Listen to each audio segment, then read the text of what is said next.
At another time, Jesus went into the synagogue, and a man with a shriveled hand was there. Some of them were looking for a reason to accuse Jesus. So they watched him closely to see if he would heal him on the Sabbath. Jesus said to the man with the shriveled hand, "Stand up in front of everyone."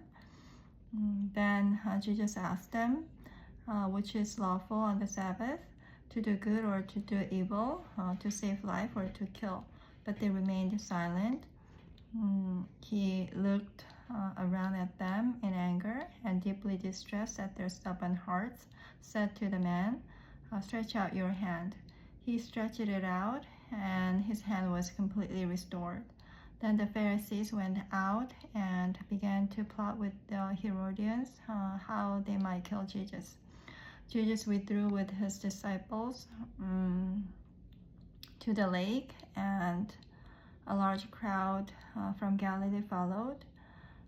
When they heard all he was doing, many people came to him from Judea, Jerusalem, Idumea, and the regions across the Jordan and around Tyre and Sidon. Because of the crowd, he told his disciples to have a small boat ready for him to keep the people from crowding him, for he had healed many, so that those with diseases were pushing forward to touch him. Whenever the impure spirits saw him, they fell down before him and cried out, "You are the Son of God." But he gave them strict orders not to tell others about him. Jesus went up on the mountainside and called to him those he wanted, and they came to him. He appointed 12 that he might send. He appointed 12 that they might be with him, and that he might send them out to preach and to have authority to drive out demons. These are the 12 he appointed: Simon, to whom he gave the name Peter, James, son of Zebedee, and his brother John. To them he gave the name Boanerges, which means sons of thunder. Andrew, Philip, Bartholomew, Matthew, Thomas, James, son of Zebedee, Thaddeus, Simon the Zealot, and Judas Iscariot, who betrayed him. Then Jesus entered a house, and again a crowd gathered, so that he and his disciples were not even able to eat. When his family heard about this, they went to take charge of him, for they said he's out of his mind.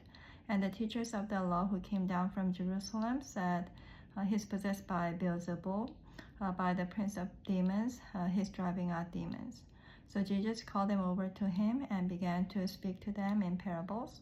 How can Satan drive out Satan?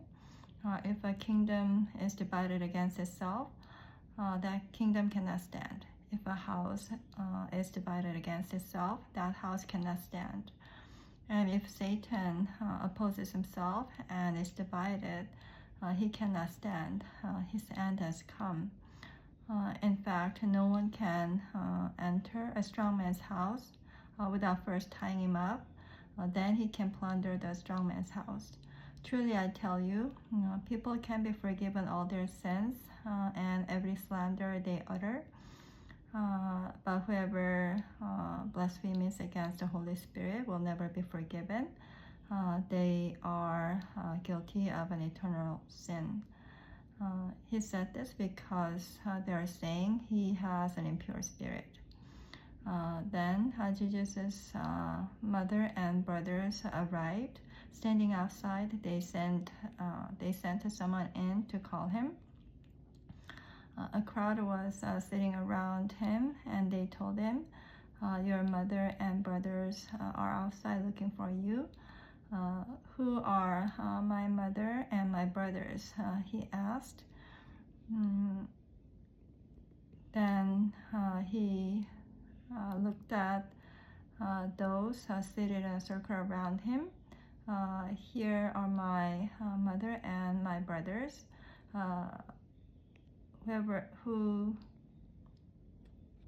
who does God's will. Whoever does God's will is my brother and sister and mother.